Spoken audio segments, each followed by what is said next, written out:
Le Conseil Russie-OTAN s'est réuni aujourd'hui au siège de l'Alliance Atlantique à Bruxelles, 2 jours après la rencontre à Genève entre la Russie et les États-Unis et à la veille d'une réunion des pays de l'OSCE. Au menu de toutes ces discussions, les bruits de bottes russes autour de l'Ukraine ou encore l'exigence de Moscou de bloquer l'élargissement de l'OTAN à l'Est.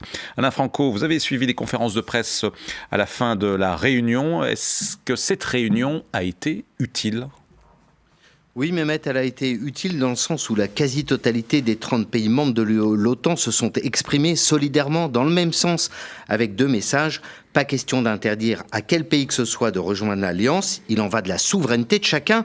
On ne va pas recréer une sphère régionale d'influence russe avec des pays de seconde zone, défend Jens Stoltenberg, le secrétaire général de l'OTAN. L'Alliance rejette aussi l'exigence de Moscou de déconstruire l'architecture de défense de l'Europe telle qu'elle s'est bâtie depuis la chute de l'URSS, comme le réclame Vladimir Poutine. L'OTAN, en revanche, se dit prête à discuter contrôle des armes, les missiles notamment et jusqu'au nucléaire, mécanisme de transparence et réinstauration des canaux de discussion entre les 2 parties. Il faut dire que la dernière réunion du Conseil Russie-OTAN remonte à 2019, signe de la dégradation de la relation. Une Russie militairement présente aux frontières de l'Ukraine, c'est considéré comme une menace d'invasion aussi bien par l'Ukraine que par les Occidentaux, Oui, et l'OTAN demande à la Russie, donc, en préalable à des discussions de fond, de retirer ses troupes. Moscou se dit menacé par l'Ukraine, ce qui fait réagir la vice-secrétaire d'État américaine Wendy Sherman, qui dit « Comment la puissance nucléaire russe peut-elle se sentir menacée par son petit voisin ?» Et la Russie, comment a-t-elle réagi à l'issue de ce conseil OTAN-Russie ?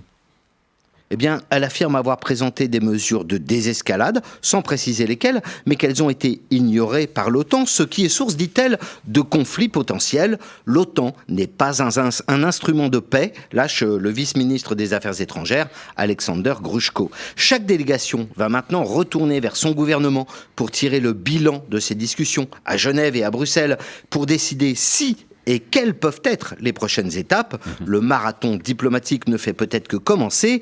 Résumé par Jens Stoltenberg, ça donne ceci.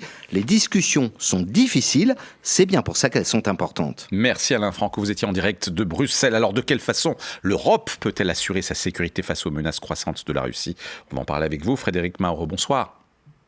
Bonsoir. Vous êtes avocat au barreau de Bruxelles, chercheur associé à l'IRIS, l'Institut de Relations internationales et stratégiques, et spécialiste des questions de défense européenne. Alors, quelle est la marge de manœuvre de l'Europe alors que des mouvements de troupes russes ont débuté ? Quid de l'envoi, d'armes, de soldats ? Bon, écoutez, d'abord quand vous parlez d'Europe, je suppose que vous parlez d'Union européenne. Oui. Surtout depuis le Brexit, la distinction est importante. La marge de manœuvre de l'Union européenne en matière de défense est faible, elle est même quasi inexistante puisque, comme vous le savez, la défense européenne repose sur des capacités fournies par ses États membres. Donc si on parle de défense, c'est vers les États membres qu'il faut se retourner et poser la question. Mais ce n'est pas parce que l'Union européenne n'a pas d'armée, n'a pas de défense à proprement parler, qu'elle est sans capacité d'action. Elle a notamment ce que l'on appelle une politique de sécurité et de défense et une politique étrangère. Et je crois que de ce point de vue-là, des marges de manœuvre existent. C'est pas parce qu'on n'a pas de défense qu'on n'a pas son mot à dire dans la sécurité qui nous importe à nous Européens. Et la preuve en est que lors de l'invasion de l'Ukraine, l'invasion de la Crimée par la Russie en 2014, les Européens ont su réagir et mettre en place les accords de Minsk, dans lesquels la France et l'Allemagne ont joué un rôle tout à fait déterminant. Donc je crois que une marge de manœuvre existe. On peut se perdre en conjecture sur ce que veut exactement faire M. Poutine. Est-ce qu'il est en train de jouer une partie de poker ? Est-ce qu'il est en train de jouer une partie d'échecs ? Est-ce qu'il est en train de faire un coup diplomatique, c'est-à-dire de changer la donne sans au fond avoir de guerre à faire? Et est-ce que d'une certaine façon, il n'a pas déjà obtenu ce qu'il cherchait, c'est-à-dire au fond la reconnaissance de son statut de grande puissance manifesté par un dialogue exclusif avec les Américains.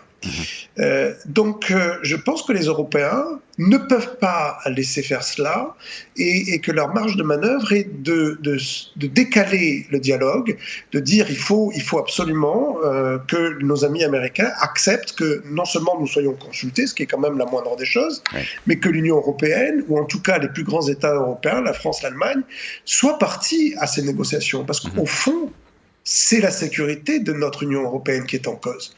Voilà, l'Ukraine ne fait pas partie des intérêts vitaux de l'Union européenne. On ne va pas faire la guerre pour l'Ukraine, ça c'est sûr, mais ça ne veut pas dire que l'Ukraine n'est pas dans les intérêts de l'Union européenne.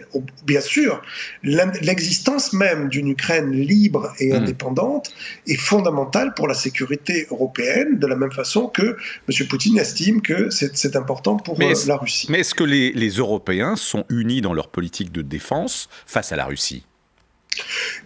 Ils sont beaucoup plus unis qu'on ne le pense. Voilà, il y a des dissensions, il y a des États membres qui ont une vision tout à fait particulière sur la Russie. Je pense à la Hongrie, je pense à d'autres.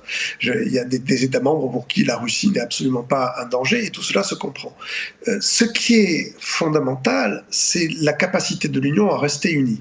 L'Union ne peut avoir de politique étrangère crédible que si elle reste unie. Et ça, c'est au travail de nos diplomates, c'est au travail du haut représentant, vice-président de la Commission, Josep Borrell, de travailler à l'émergence de ce consensus entre Européens. Oui. Lorsque le patron de l'OTAN dit aujourd'hui les divergences paraissent insurmontables, est-ce que ça vous paraît crédible ou c'est de l'ordre du jeu de poker, comme vous le disiez tout à l'heure ? Écoutez, je laisse l'appréciation du secrétaire général de l'OTAN à l'OTAN, mais je pense qu'au fond, l'OTAN n'a pas à être impliquée dans cette affaire, parce que c'est une affaire d'abord qui concerne la sécurité des Européens. Voilà. L'Ukraine ne fait pas partie de l'OTAN. Poutine ne menace pas d'envahir aucun pays de l'OTAN jusqu'à présent. Je pense qu'il aurait du reste grand tort de s'y frotter. Mais en revanche, encore une fois, permettez-moi de le redire, l'existence d'une Ukraine libre et indépendante est neutre. Là-dessus, c'est un point d'accord. C'est pas insurmontable. Je crois qu'il serait fou et dommageable pour les Européens de se battre pour quelque chose qu'au fond, ils ne veulent pas. Parce qu'au fond, personne ne veut que l'Ukraine adhère à l'OTAN. Personne n'est prêt à ce que l'Ukraine adhère à l'OTAN. Bon. Et donc, se battre pour l'existence de quelque chose que personne ne veut, c'est un peu, si on y réfléchit 2 secondes, une folie. En revanche, on peut négocier sur la neutralité de l'OTAN. Il n'y a aucune honte à être un pays neutre. La Suisse est un pays neutre. La Belgique a été un pays neutre pendant des décennies. Il n'y a aucune honte à avoir un statut de neutre. Merci beaucoup, Frédéric Mainreau, pour votre éclairage. Je rappelle que vous êtes avocat au barreau de Bruxelles et chercheur associé à l'IRIS et spécialiste des questions de défense européenne. Je vous souhaite une bonne soirée, monsieur. C'est moi qui vous remercie et je vous souhaite également une bonne soirée. Merci. Au revoir. Au revoir.